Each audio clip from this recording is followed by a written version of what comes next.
김병규라고 합니다.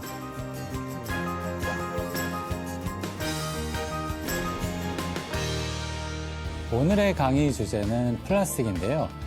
우리나라 기업들이 지금 플라스틱 문제를 굉장히 어려워하고 있는데요. 방법을 잘 찾지를 못하고 있죠. 그래서 지금 이러지도 저러지도 못하고 있는 기업들이 참 많습니다. 사실 환경 문제라는 게요. 환경운동가라든가 환경단체에서 하는 이야기들은 많은데 어떻게 하면 기업이 이 플라스틱 문제를 기회로 만들 수 있을 것인가, 브랜드 전략 차원에서 플라스틱 문제를 이야기하려고 합니다. 플라스틱은 브랜드의 무기가 될 수 있다. 오늘의 강의를 시작하겠습니다. 요즘 환경 문제가 사회적으로 굉장히 중요한 화두가 되고 있는데요. 그러다 보니까 이 친환경의 시대, 이런 말을 넘어서 필환경의 시대가 오고 있다, 이런 이야기까지 하고 있습니다. 언론을 보면요, 요즘에 가장 많이 나오는 기사가 ESG에 대한 기사죠. ESG라는 게 E, 환경, S, 사회, G, 기업의 지배 구조를 말하는데요. 기업이 단기적인 이익만 추구하지 말고 환경 문제, 사회 문제에도 기여를 해야 하고 지배 구조도 개선해야 한다는 게 바로 ESG 경영이죠.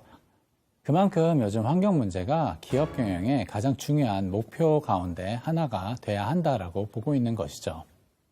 그런데 환경 문제도요, 굉장히 다양한 문제가 있어요. 물 부족 문제도 있고요, 오존층 파괴 문제도 있고요. 굉장히 다양한 문제가 있는데 다양한 환경 문제들 가운데서도 요즘 가장 화제가 되고 큰 관심을 받고 있는 게 하나 있죠. 바로 플라스틱입니다. 우리가 인간의 역사를 말할 때 석기 시대다, 청동기 시대다, 철기 시대다, 이런 말을 사용을 하잖아요. 지금은요, 바로 플라스틱 시대다라고 말을 할 수가 있죠. 사실 플라스틱이 개발이 된 지는요, 100년이 넘었는데요. 본격적으로 사용이 된 거는요, 2차 대전이 끝난 이후인 1950년대부터 플라스틱이 본격적으로 사용이 되기 시작을 했습니다. 플라스틱이 사용되기 전에는 목재라든가 금속, 세라믹, 천연 고무, 이런 것들이 이제 제품의 소재로 많이 사용이 됐는데, 이런 소재들은요, 원하는 모양으로 만들기도 어렵고요, 가격도 비쌌죠. 그런데 플라스틱은요, 가볍고 튼튼하고 원하는 모양으로 만들기도 쉽고요, 가장 중요한 게 저렴합니다. 그래서 플라스틱 덕분에 아주 다양한 제품들이 아주 저렴한 가격에 판매가 될 수 있었던 거죠. 그래서 플라스틱은 사람들의 삶에 많은 편리함과 경제적인 혜택을 가져다 준 획기적인 소재라고 말을 할 수가 있습니다. 그런데 문제는 플라스틱이 너무 많이 생산이 되고 또 너무 쉽게 버려진다는 게 문제고요. 그리고 또 버려진 플라스틱이 제대로 처리가 안 된다는 게 문제입니다. 그렇다 보니까 지금 자연과 동물에 많은 피해를 주고 있는 거죠. 플라스틱을 먹고 죽은 동물들이나 플라스틱이 몸에 감겨서 이렇게 아파하는 동물들의 사진을 보게 되면요, 사람들이 큰 충격을 받게 됩니다. 플라스틱으로 인한 피해는요, 정서적으로 굉장히 강하게 다가오게 돼요. 그래서 다양한 환경 문제들 중에서도요, 플라스틱이 사람들의 큰 관심을 받을 수밖에 없습니다. 요즘 플라스틱 문제에 관심을 가지는 사람들이 크게 늘어나면서 기업의 적극적인 역할을 요구하는 목소리도 함께 커지고 있는데요. 플라스틱 문제와 관련해서 기업이 할 수 있는 일은 대략 3가지 정도로 요약을 할 수가 있습니다.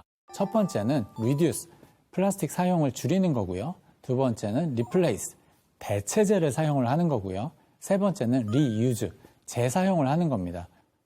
가장 쉽게 생각해 볼 수 있는 것이 플라스틱 사용을 줄이는 것, 즉 reduce 방법인데요.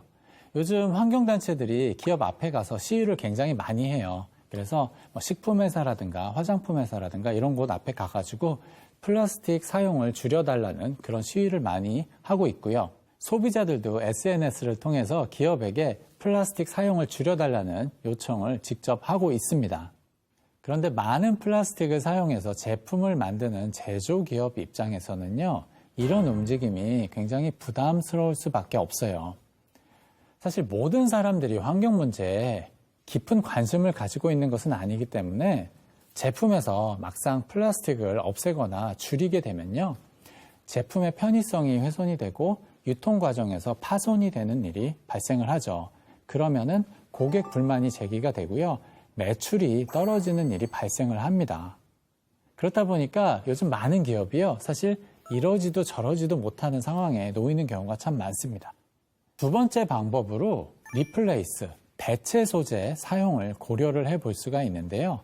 요즘에 바이오 플라스틱이나 생분해성 플라스틱에 대한 이야기가 많이 나오고 있죠. 그런데 이 바이오 플라스틱이라는 게요, 원료의 일정 부분이 식물성 원료라는 거지 사실상 분해 속도에 있어서는 일반 플라스틱하고 차이가 없습니다.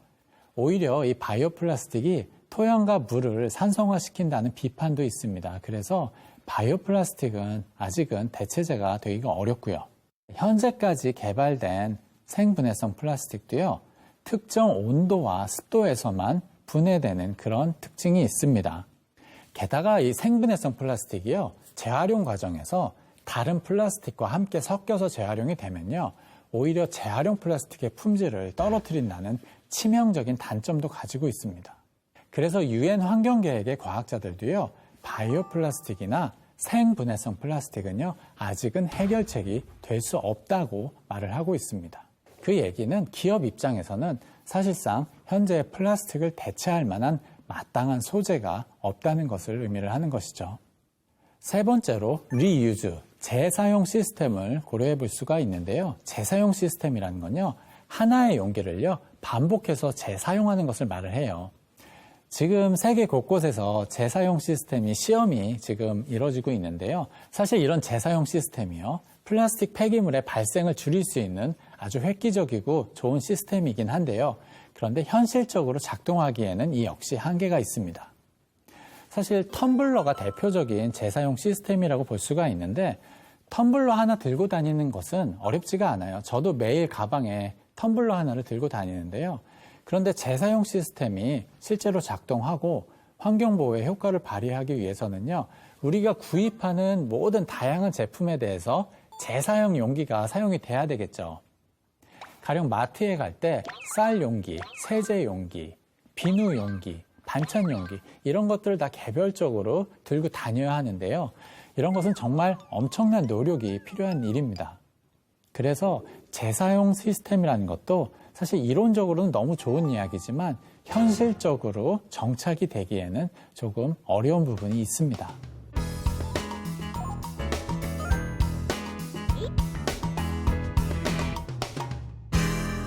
이쯤 되니 기업 입장에서는요, 플라스틱 문제가 답이 없다고 느낄 수도 있어요. 저도 플라스틱 문제에 관심을 가지고 다양한 해결책들을 찾아보기 시작을 했을 때 처음 느낀 감정이 답답함이었습니다. 아, 이게 정말로 해결책이 있을까, 이런 생각이 들었던 거죠. 이처럼 많은 기업들이 지금 플라스틱 문제에 기여를 하고 싶어도 마땅한 방법을 찾지 못해서 어려움을 겪고 있습니다. 그렇다 보니까 소비자와 환경단체는 기업을 공격하고 기업은 소극적으로 방어하는 양상이 현재 벌어지고 있는 실정입니다. 하지만 사실 기업이요, 플라스틱 문제를 경영 리스크로 인식하고 부담스러워할 필요가 전혀 없습니다. 생각을 조금만 바꾸면요, 오히려 브랜드의 가치를 높이고 많은 매출도 올릴 수 있는 기회가 될 수 있기 때문인데요. 어떻게 하면 플라스틱 문제가 기업에게 기회가 될 수 있을까요? 사실 답은 간단합니다. 기업이 플라스틱 폐기물을 재활용한 재활용 플라스틱을 사용해서 소비자가 너무 가지고 싶은, 너무 좋은 제품을 만들면 돼요.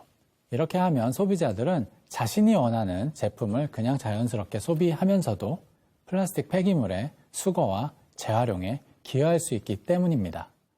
이런 방식을 좀 멋있게 표현하면 플라스틱 순환 시스템이라고 부를 수가 있는데요. 기존의 플라스틱은요, 화석 연료로부터 만들어지고 제품에 사용이 돼서 소비자에게 판매되죠. 그리고 사용이 끝나면 대부분 매립되거나 소각됩니다. 즉, 자원이 생산된 후에 폐기되는 선형적인 흐름을 가지게 됩니다. 이런 선형적인 흐름은요, 많은 자원을 낭비하고 환경에 많은 피해를 줍니다. 반면 플라스틱 순환 시스템은요, 한 번 만들어진 플라스틱이 폐기되지 않고 수거된 후에 재활용이 되죠. 그래서 원래 제품과 동일한 혹은 그 이상의 수준의 제품을 만드는데 다시 사용되는 것을 말합니다. 가령 페트병을 만드는데 사용된 플라스틱이 수거돼서 다시 페트병을 만드는데 사용이 되는 것. 이게 바로 플라스틱 순환 시스템입니다. 앞서 이야기한 것처럼 요즘 플라스틱 문제에 관심을 가진 사람들이 굉장히 많은데요. 플라스틱 문제에 관심을 가진 사람들은요, 환경 보호에 도움이 되는 행동을 직접 실천하고 싶어 합니다. 대표적인 것이 바로 제로 웨이스트 운동인데요. 근데 막상 제로 웨이스트 운동을 시작을 해보면요, 대부분의 사람들은 딜레마에 빠지게 됩니다. 환경 문제의 중요성을 이제 인식하게 되었고, 환경 보호에 직접 기여하고 싶은데 매일같이 끊임없이 플라스틱을 사용할 수밖에 없는 자기 자신을 발견하고 좌절감을 느끼는 사람들이 많습니다. 또 사람들이 열심히 씻어서 분리배출을 하는데요. 이 분리배출한 용기들이 대부분 제대로 재활용되지 않는다는 사실을 알고 배신감을 느끼기도 하고요. 그래서 제로 웨이스트 운동을 실제로 매일 실천하는 것은요, 정말 어려운 일이에요. 그런데 만약 소비자 입장에서 자신이 갖고 싶은 가방을 사고 자기가 갖고 싶은 신발을 사는데 이런 단순한 소비 행동, 이런 본능적인 소비 행동 자체가 환경 보호에 도움이 되는 일이라면 어떨까요? 내가 별다른 노력을 할 필요 없이 그냥 내가 갖고 싶은 것을 소비하는 것 자체가 환경 보호에 도움이 될 수 있다면 소비자들은 마음이 되게 편해지고 그런 제품을 좋아할 수밖에 없습니다. 그러면 소비자들은 이런 브랜드의 팬이 될 수밖에 없겠죠. 이것이 바로 플라스틱이 브랜드의 무기가 될 수 있는 이유입니다. 오늘의 플러스, 소비자의 환경보호 실천 욕구를 대신 만족시켜라. 플라스틱 문제 해결을 위해서 소비자들에게 더 많은 노력을 하라고 할 수는 없습니다. 이미 많은 소비자들이요, 충분히 노력을 하고 있고요. 소비자의 노력만으로 줄일 수 있는 플라스틱 폐기물의 양은 한계가 있습니다. 그래서 지금 필요한 것이 기업의 역할입니다. 소비자가 가진 환경 보호에 대한 욕구를 브랜드가 대신 만족시켜주는 것이죠. 이 작업을 잘 해내는 기업에게는 환경 문제가 자신의 가치를 높이고 매출도 높이면서 동시에 브랜드의 가치도 높일 수 있는 최고의 브랜드 전략이 될 것입니다. 오늘 강의 여기서 마치겠습니다. 감사합니다.